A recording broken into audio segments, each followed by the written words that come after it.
Hello students, इस video में हम क्लास 10th मैथ्स के chapter 9 some application of trigonometry के आगे के क्वेश्चंस को करेंगे।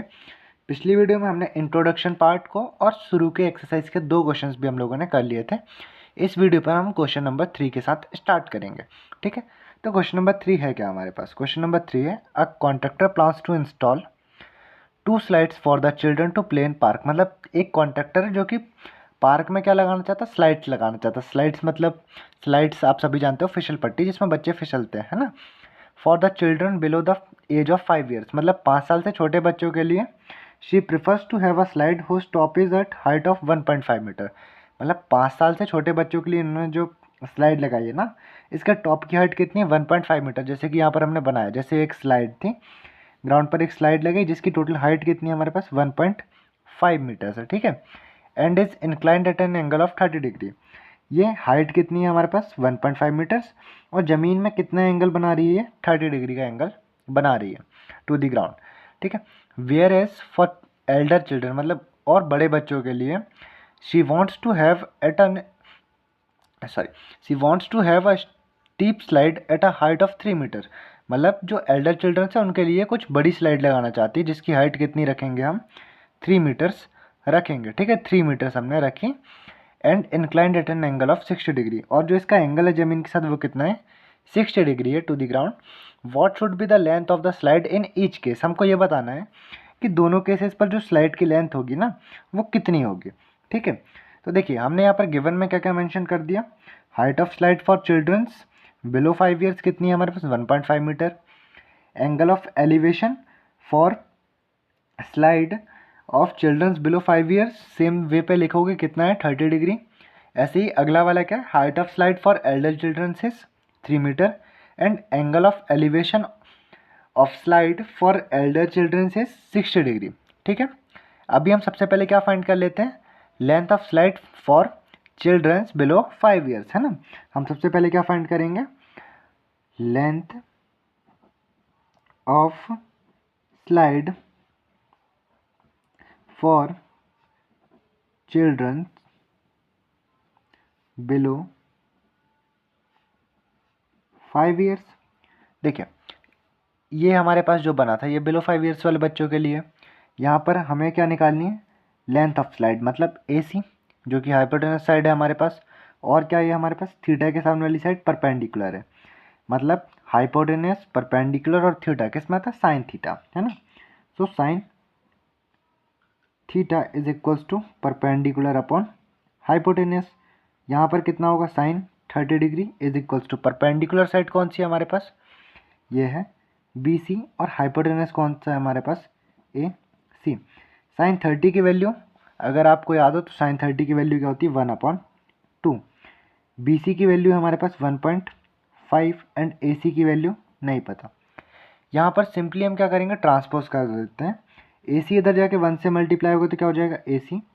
2 इधर 1.5 से आकर मल्टीप्लाई होगा तो क्या हो जाएगा? 3, और ये मीटर्स पर। ठीक है, तो छोटे बच्चों के लिए जो स्लाइड लगी है उसकी जो हमारे पास लेंथ है टोटल वो कितनी है?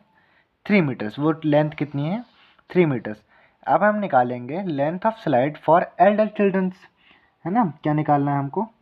Length of slide for elder children's.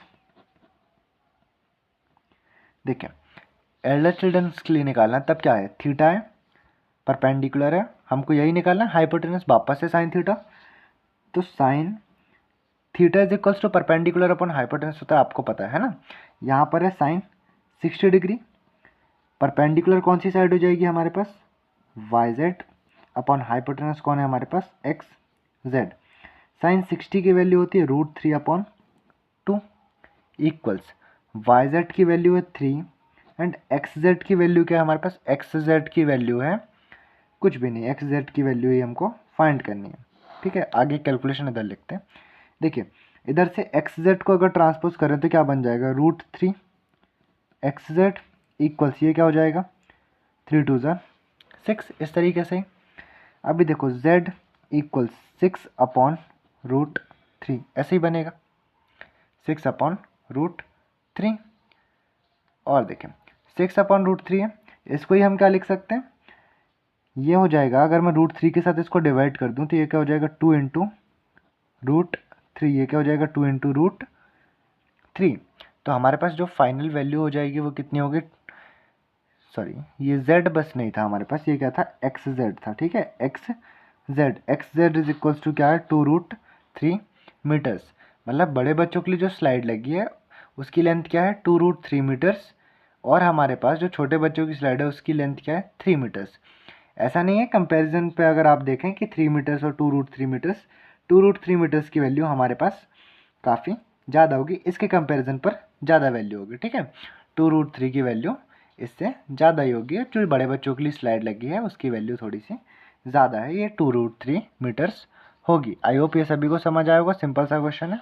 अगला क्वेश्चन क्या है हमारे पास, अगला क्वेश्चन है the angle of elevation of the top of a tower from a point on the ground, मतलब ग्राउंड के किसी पॉइंट से एंगल ऑफ एलिवेशन की बात हुई है जो कि कितने मीटर ऊंचा है 30 metres away from the foot of the tower, मतलब टावर के जो फुट है उससे 30 मीटर दूर कोई पॉइंट है, जैसे एंगल ऑफ एलिवेशन कितना है 30 डिग्री।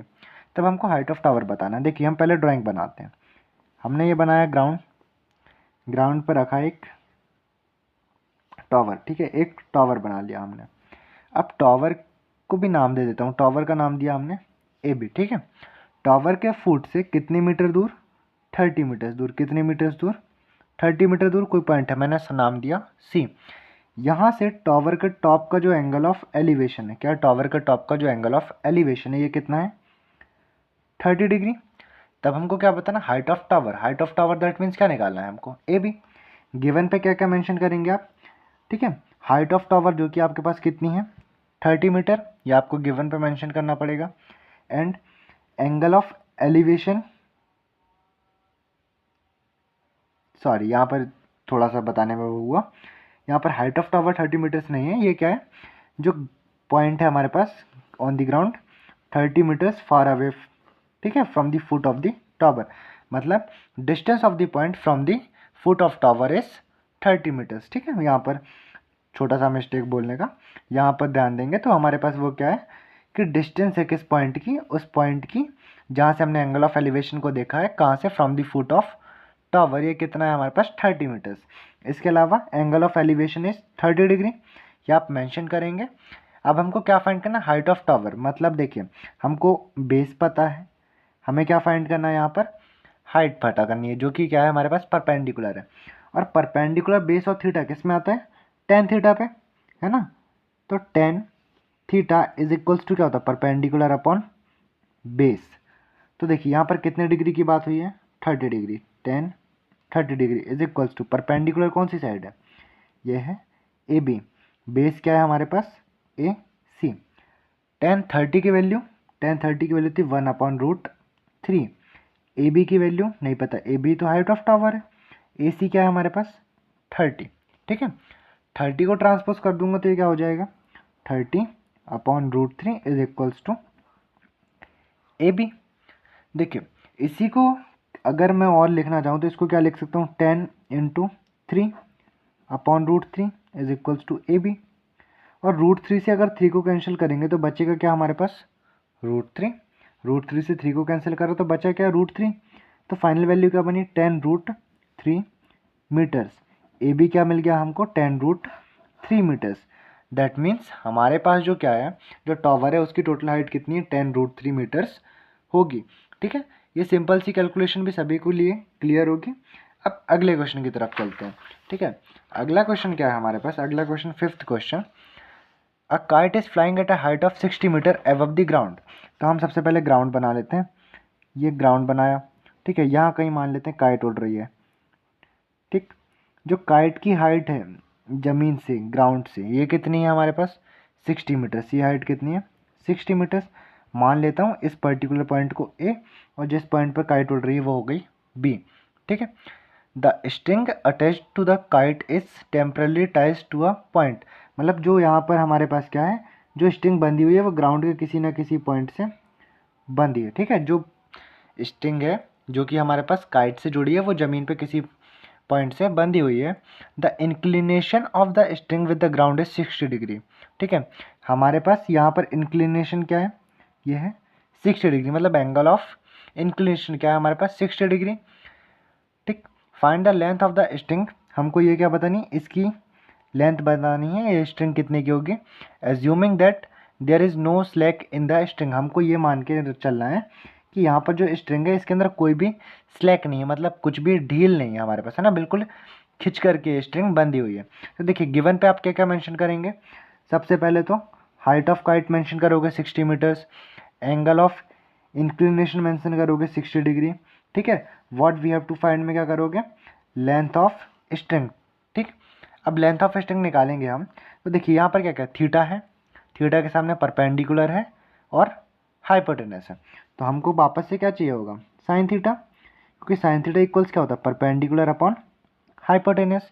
थीटा कितना है हमारा 60 degree, so sine 60 degree is equals to perpendicular क्या है हमारे पास 60, हाइपोटेनस क्या है हमारे पास, हाइपोटेनस इस पॉइंट को जस्ट सी नाम दे दिया होगा, तो ये क्या हो जाएगा BC। अब देखिए साइन 60 की वैल्यू क्या है हमारे पास, साइन 60 होता है √3/2 is equals to 60 upon BC। इसको ही सिंप्लीफाई करेंगे तो क्या बन जाएगा, BC को इधर ट्रांसपोज कर दिया, 60 इंटू 2/√3, इतना ही बनेगा। देखिए √3 से 60 को अगर काटेंगे ना, तो डायरेक्टली मैं आपको अगर बताऊं तो ये कितना बन जाएगा हमारे पास 20√3 हो जाएगा। ठीक, अगर किसी को क्लियरली समझ नहीं आता तो ऐसे भी आप लोग डिवाइड कर सकते हो कि BC इज इक्वल्स टू 60 को मैं क्या लिख सकता हूँ 3 इंटू 20 इंटू 2, ये इंटू 2 आगे का है ना, √3। √3 से अगर 3 को कैंसिल करेंगे तो हमारे पास ऊपर भी क्या होगा √3, तब BC इज इक्वल्स टू क्या बनेगा 22 ज़ार 40 √3 मीटर्स। ठीक है, ये स्ट्रिंग की लेंथ होगी 40 √3